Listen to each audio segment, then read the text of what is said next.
Hello friends, welcome to my channel. আজকে আমরা সংবিধান সম্পর্কে বিস্তারিতভাবে আলোচনা করব। সংবিধান কাকে বলে, সংবিধানের প্রকারভেদ নিয়ে আজকে আমরা আলোচনা করব। প্রথমেই জানা যাক যে সংবিধান কাকে বলে। সাধারণত কোনো সংগঠন বা সংস্থা একটি সুনির্দিষ্টভাবে পরিচালনা করবার জন্য কতগুলি সাধারণ নিয়ম কানুনের প্রয়োজন হয় এবং সেই নিয়ম কানুনের মাধ্যমে একটি সংস্থা বা সংগঠন পরিচালিত হয়। যদি সেই নিয়ম কানুন না থাকতো তাহলে সংগঠন বা সংস্থাটির মধ্যে বিভিন্ন ধরনের বিশৃঙ্খলা দেখা যেত। সুতরাং রাষ্ট্রও তার ব্যতিক্রম নয়। রাষ্ট্রকেও আমরা যদি একটি সংগঠন বা সংস্থা হিসেবে ধরি তাহলে তারও কিছু নিয়ম কানুন থাকবে। এক্ষেত্রে বলা যায় যে রাষ্ট্র পরিচালনার জন্য একান্তভাবে প্রয়োজনীয় মৌলিক নিয়ম কানুন সমূহের সমষ্টিকে সাধারণভাবে সংবিধান বা শাসনতন্ত্র বলা হয়ে থাকে। সংবিধানের একটি সর্বজন গ্রাহ্য সংজ্ঞা নির্দেশ করা যথেষ্ট কঠিন কাজ, কারণ বিভিন্ন রাষ্ট্রবিজ্ঞানী ভিন্ন ভিন্ন মতবাদ এই সংবিধান সম্পর্কে দিয়েছেন। সাধারণত গ্রিক দার্শনিক অ্যারিস্টটলের মতে সংবিধান হল রাষ্ট্রের চরম কর্তৃত্বের শৃঙ্খলাবদ্ধকরণ। লর্ড রাইস জানিয়েছেন সংবিধান হল সেই সব আইন কানুন ও রীতিনীতির সমষ্টি যেগুলি রাষ্ট্রের জীবনকে নিয়ন্ত্রণ করে। কুলি সংবিধানকে রাষ্ট্রের মৌলিক আইন বলে বর্ণনা করেছেন। কে.সি. ওয়ারের মতে যেসব উদ্দেশ্যে এবং যেসব বিভাগের দ্বারা সরকার পরিচালিত হয় সেগুলি নিয়ন্ত্রণকারী নিয়মাবলীর সমষ্টি বা বডি অফ রুলসকে সংবিধান বলে। মার্ক্সবাদীরা সংবিধানকে সম্পূর্ণ ভিন্ন দৃষ্টিকোণ থেকে বিচার করেছেন। তাদের মতে ধন বৈষম্যমূলক সমাজ ব্যবস্থায় ধনিক শ্রেণীর স্বার্থ রক্ষার প্রয়োজনে সৃষ্ট কতগুলো নিয়ম কানুনই হল রাষ্ট্রের সংবিধান। সুতরাং বিভিন্ন সংজ্ঞাগুলো বিশ্লেষণ করে আমরা জানতে পারি যে সুষ্ঠুভাবে রাষ্ট্র পরিচালনার জন্য একান্তভাবে প্রয়োজনীয় মৌলিক নিয়ম কানুনের সমষ্টিকে সংবিধান বা শাসনতন্ত্র বলা হয়ে থাকে। সংবিধানকে সাধারণত ব্যাপক অর্থে বা সংকীর্ণ অর্থে ব্যবহার করা যায়। ব্যাপক অর্থে সংবিধান বলতে কোনো দেশের শাসন ব্যবস্থা নিয়ন্ত্রণকারী লিখিত ও অলিখিত সর্বপ্রকার নিয়ম কানুনকে বোঝায়। সংবিধান সাধারণত দেশের শাসন ব্যবস্থাকে নিয়ন্ত্রণ করে, সেটি লিখিতও থাকতে পারে বা অলিখিত থাকতে পারে। এই সর্বপ্রকার নিয়ম কানুনকে ব্যাপক অর্থে সংবিধান বোঝায়।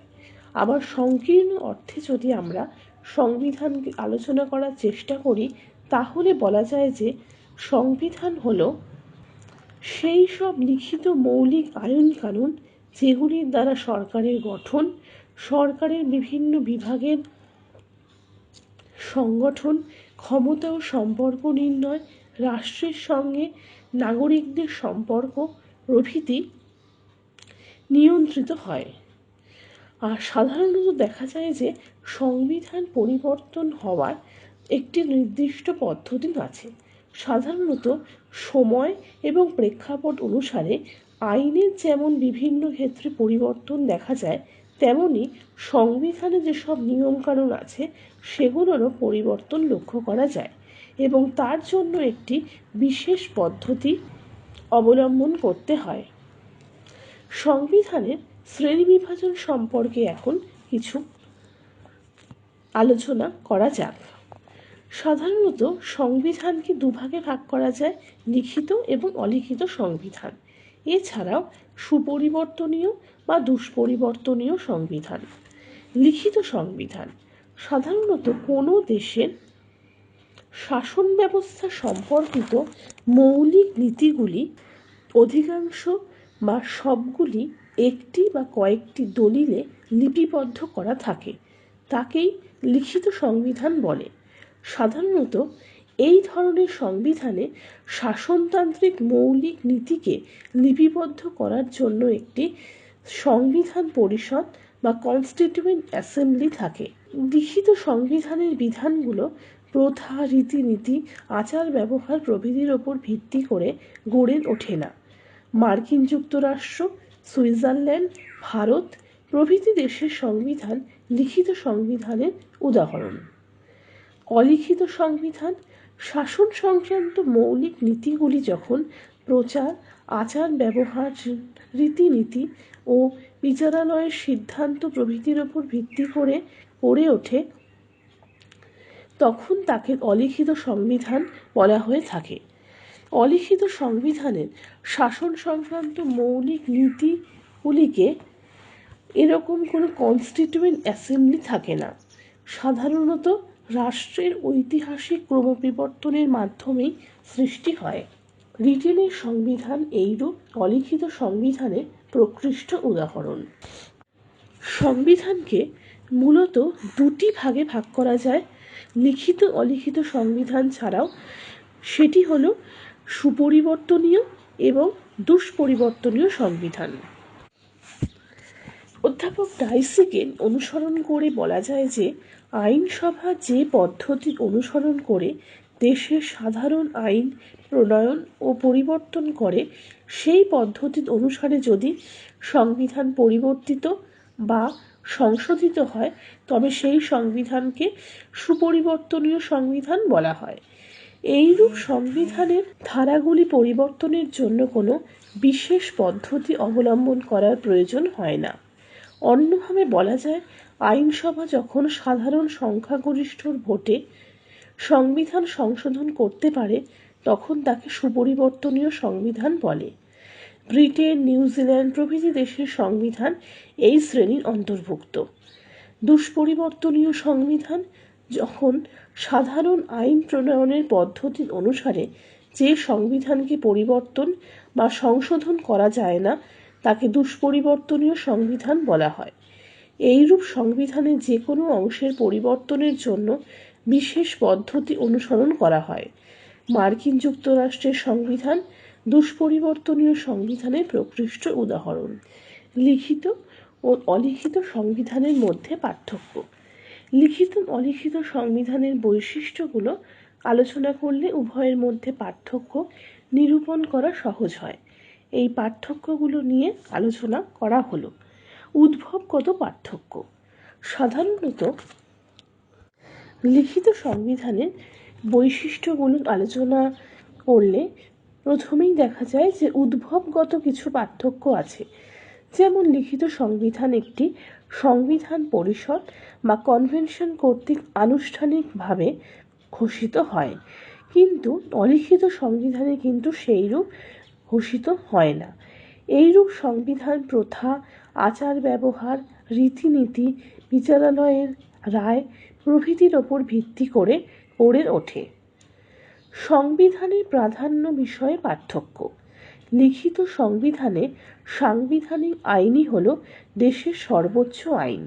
কোনো ব্যক্তি বা প্রতিষ্ঠান এর বিরোধিতা করতে পারে না। সাংবিধানিক আইন বিরোধী বা সংবিধান বিরোধী কোনো আইন সরকার কর্তৃক প্রণীত হলে বাতিল হয়ে যায়। মার্কিন যুক্তরাষ্ট্রের সাংবিধানিক আইনের প্রাধান্য বিশেষভাবে লক্ষ্য করা যায়, কিন্তু অলিখিত সংবিধানে সাংবিধানিক আইনের কোনো রকম অস্তিত্ব থাকে না বলে আইনসভা প্রণীত আইনই শ্রেষ্ঠত্ব লাভ করে। যেমন ব্রিটেনের সংবিধান অলিখিত হওয়ায় সেখানে পার্লামেন্টের সার্বভৌমিকতা প্রতিষ্ঠিত হয়েছে। সংবিধান সংশোধন পদ্ধতির ক্ষেত্রে পার্থক্য। সাধারণত দেখা যায় যে সংবিধান লিখিত হয় সেই সংবিধানকে সহজে পরিবর্তন করা যায় না এবং সংবিধান সংশোধনের জন্য একটি বিশেষ পদ্ধতির দরকার হয়।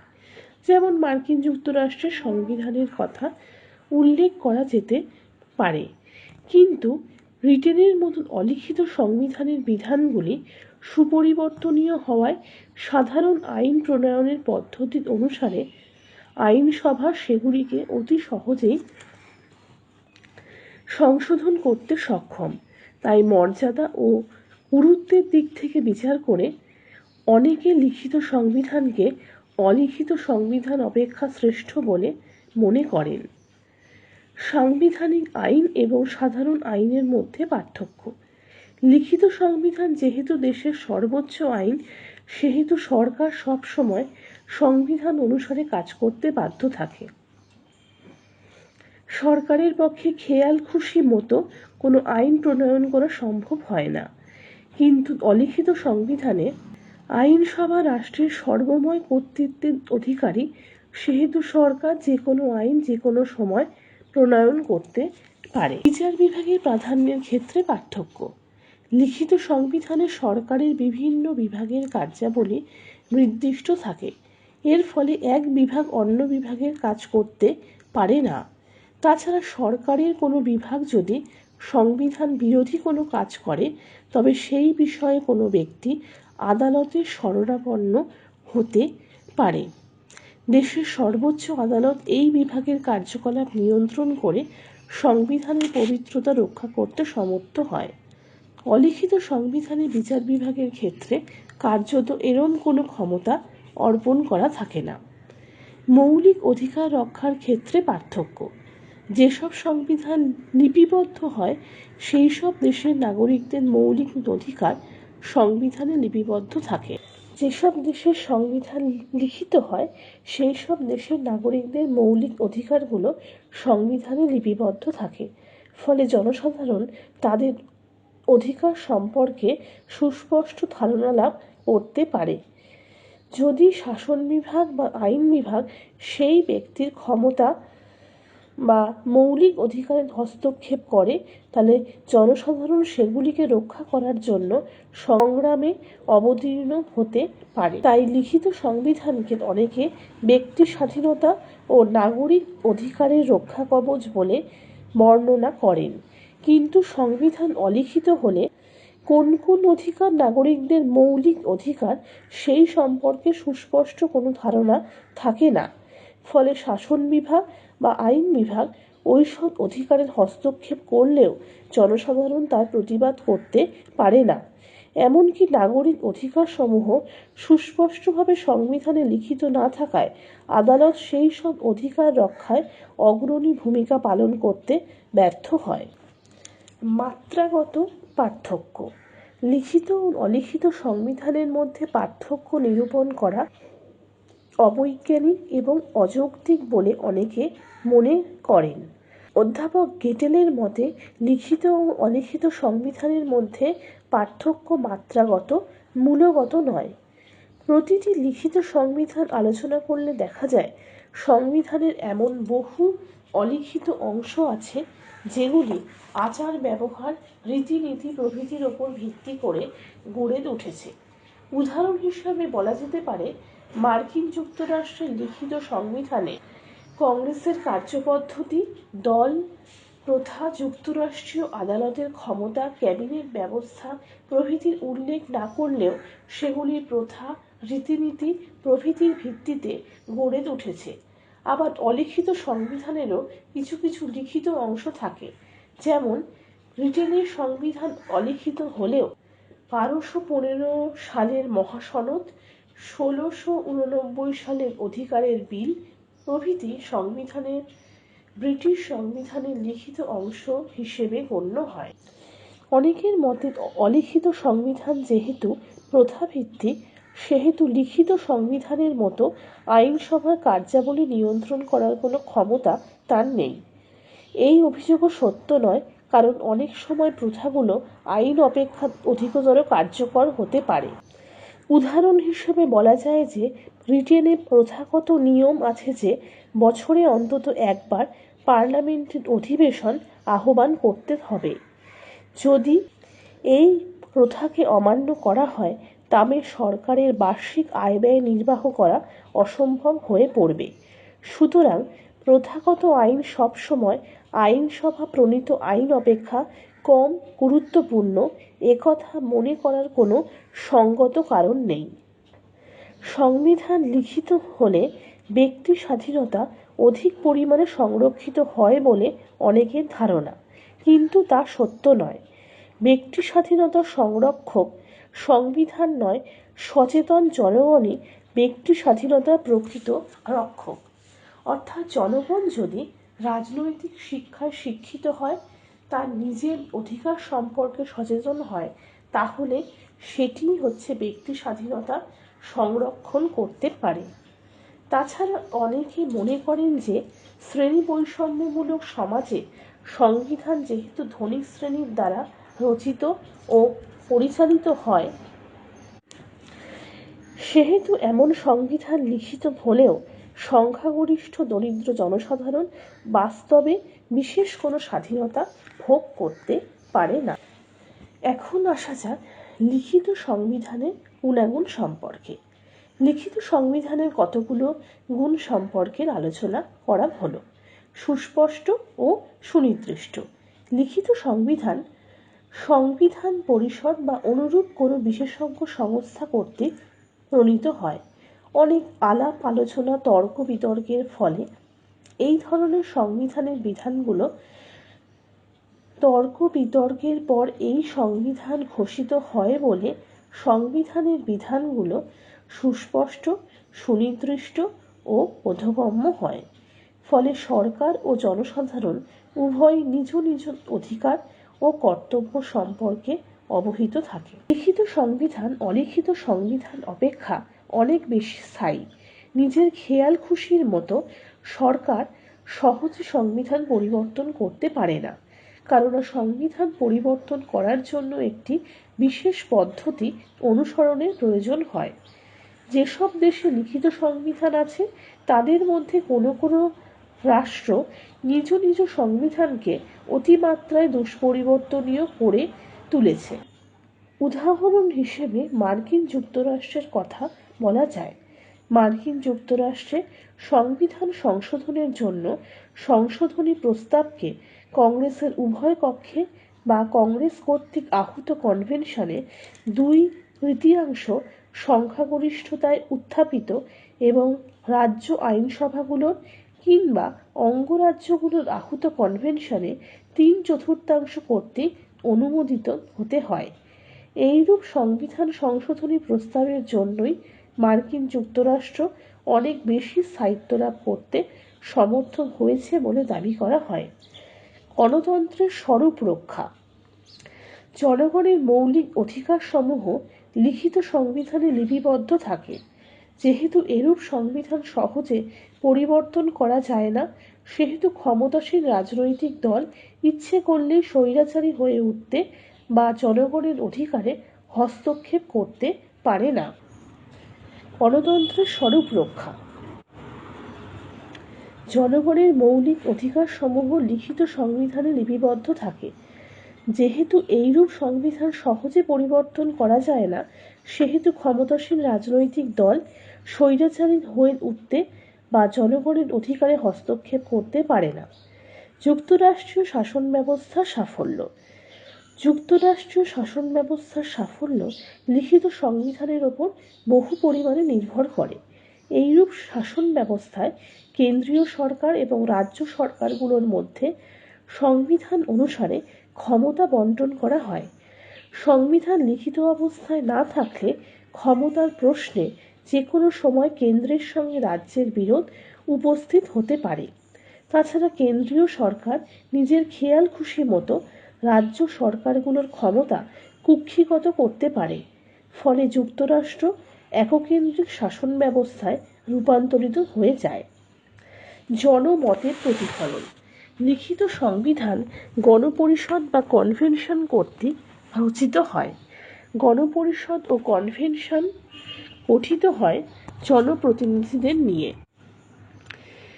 তাই অনেকে মনে করেন যে গণপরিষদ বা কনভেনশনে জনপ্রতিনিধিরা সুদীর্ঘ আলাপ আলোচনা ও তর্ক বিতর্কের মাধ্যমে যে সংবিধান প্রণয়ন করে তা জনগণের আশা আকাঙ্ক্ষা ও ইচ্ছার প্রতিফলন মাত্র।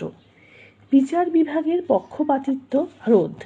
কেউ কেউ আবার এই অভিমত ব্যক্ত করেন যে সংবিধানের বিধানগুলো লিখিত হলে বিচার বিভাগের পক্ষে সুষ্ঠুভাবে বিচার কার্য সম্পাদন করা অনেক বেশি সহজ হয়।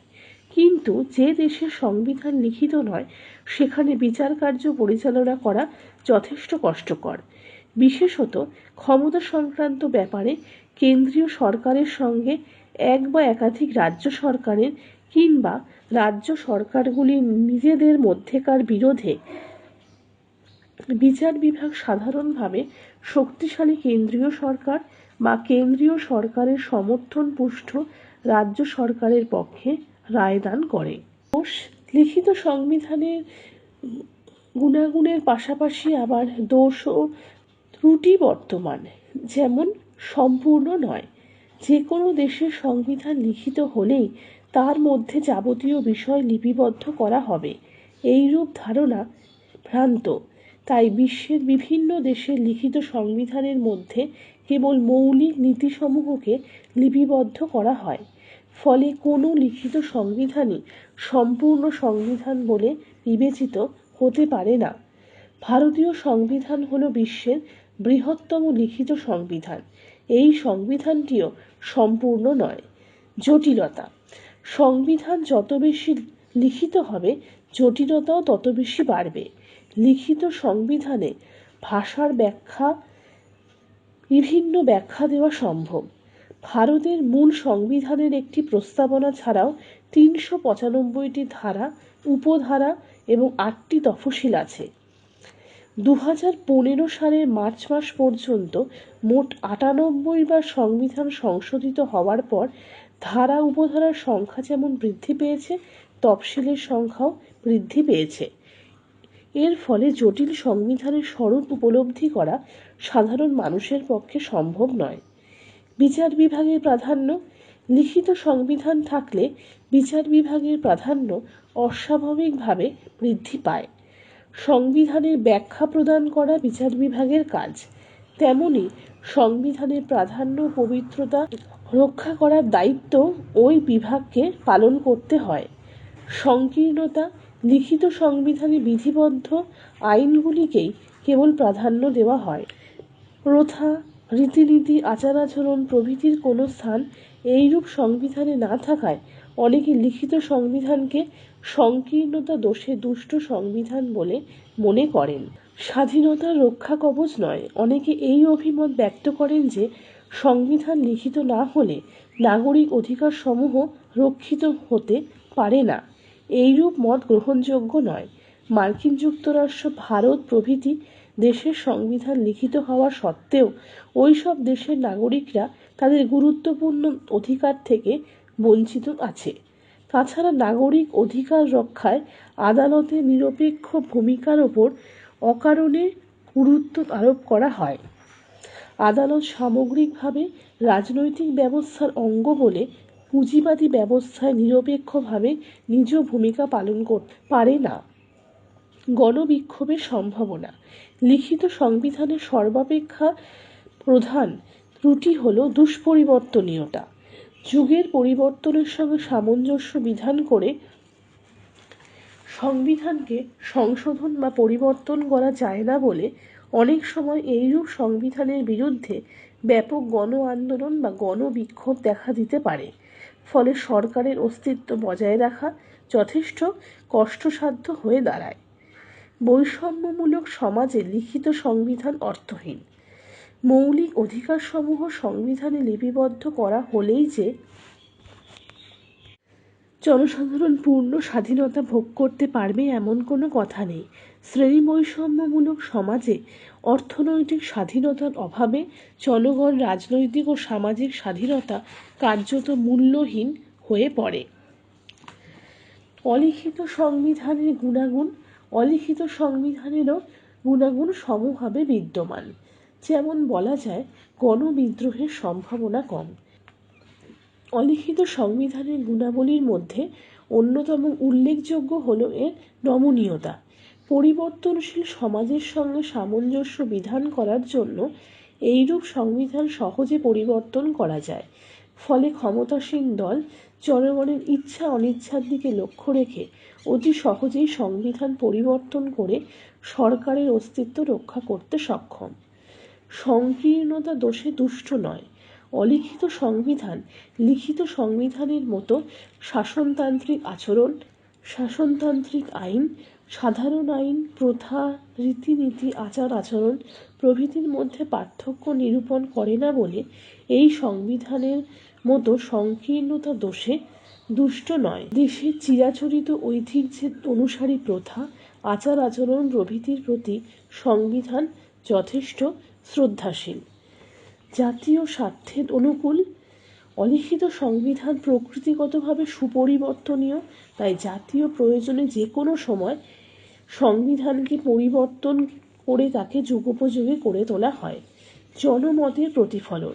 অলিখিত সংবিধানে অতি সহজেই জনমতের প্রতিফলন ঘটে, কারণ জনসাধারণের আশা আকাঙ্ক্ষাকে বাস্তবে রূপদানের জন্য বিভিন্ন সময় আইনসভা যে গুরুত্বপূর্ণ আইন প্রণয়ন করে বা শাসন বিভাগ যেসব অধ্যাদেশ বা অর্ডিন্যান্স জারি করে সেগুলি সংবিধানের অঙ্গ হয়ে দাঁড়ায়। জরুরি অবস্থার উপযোগী। অলিখিত সংবিধান সুপরিবর্তনীয় হওয়ার জন্য দেশের আপৎকালীন বা জরুরি অবস্থায় প্রয়োজনীয় ব্যবস্থা দ্রুত গ্রহণ করা সম্ভব হয়। ফলে এইরূপ সংবিধানকে একদিকে যেমন জনপ্রিয় হয়ে ওঠে, তেমনি জাতীয় প্রয়োজনে বিশেষ গুরুত্বপূর্ণ বলে বিবেচিত হয়। অলিখিত সংবিধানের ত্রুটিগুলোকে উপেক্ষা করা যায় না। সুপরিবর্তনীয়তাজনিত ত্রুটি।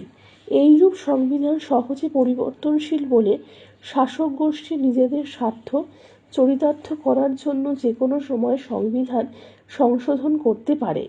আবার জনসাধারণের সন্তুষ্টি বিধানের জন্য কিংবা তাদের ভাবাবেগ ও উত্তেজনা প্রশমিত করার জন্য অকারণে সরকার সংবিধান সংশোধন করতে পারে।